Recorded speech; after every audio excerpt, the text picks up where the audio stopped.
support. The maestro, please! The numbers are finally in from this year's Black Friday, and apparently everyone just likes special limited edition jazz vinyls, also Fabolous. This'll be for the week of December 10th.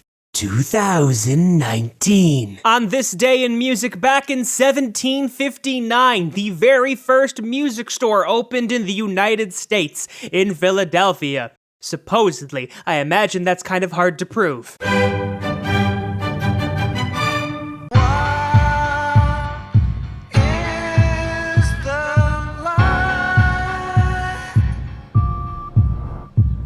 While it's not the entirety of the Soft Bulletin album, I'm surprised at actually how well that album lends itself to orchestral arrangements.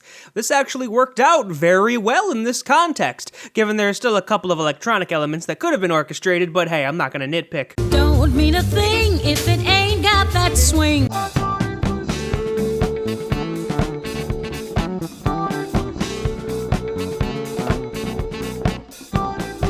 While Directstep is now available for streaming, originally it was a Japan-exclusive album. Herbie Hancock actually had a number of those in which he experimented quite frequently. Regardless, this particular edition was done direct-to-disc, so it's extremely high fidelity. So if you're an audiophile and also a Herbie Hancock superfan, you're gonna want to see if you can get this. When it's sleepy time down south, yes, steamboats up the river coming and going.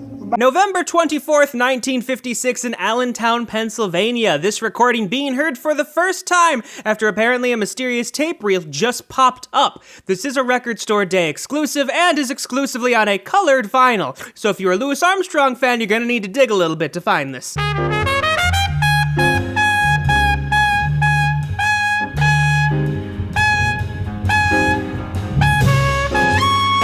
Previously only available in the United States on CD since 2005, you can now get it on vinyl, although there are some tracks missing, most notably the theme announcement at the end and just the introduction in the beginning. Regardless, if you're a Miles Davis fanatic and you also really like vinyl, I suggest picking this one up, as it has an early incarnation of his second great quintet, which, by the way, has Herbie Hancock in it.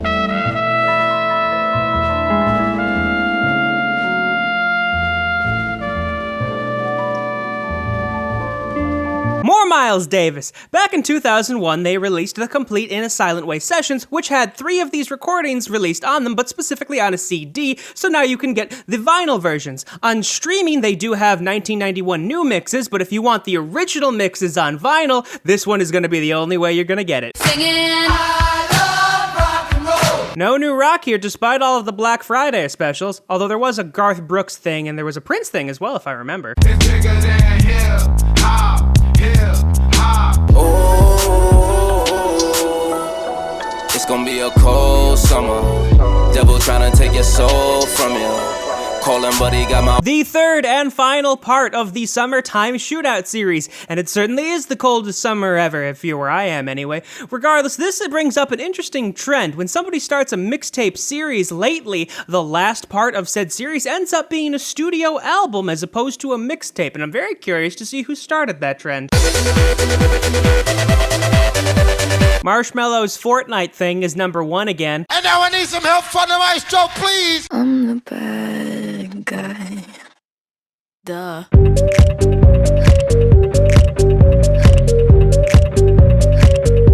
Well, she was named Billboard's 2019 Woman of the Year, so I imagine that has something to do with it.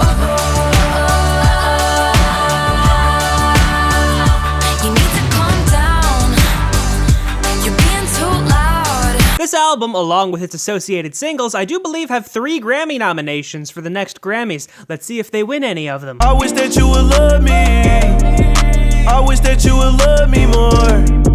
Nobody else but me. Like shorty with you. Well, this has become Trippie Redd's most successful release, and I believe for the week it charted, it was also the most streamed album that week. Yeah, Hollywood is bleeding, but we call it home.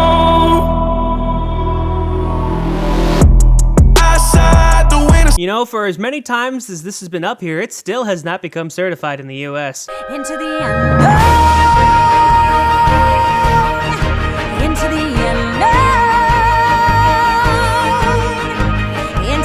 minute since we've had a soundtrack get to number 1. I believe the last one was A Star Is Born with Lady Gaga and Bradley Cooper. I do not think it's going to stay as long on the charts as A Star Is Born did, but this does have Disney money behind it. Hopefully you get a chance to listen through everything this week. I know it's going to be hard to find some of those limited edition vinyl recordings, but if you can search around on the internet, or maybe you just have a contact at a record store, I'm sure you'll at least get something. And now I need some help on the maestro, please. Maestro.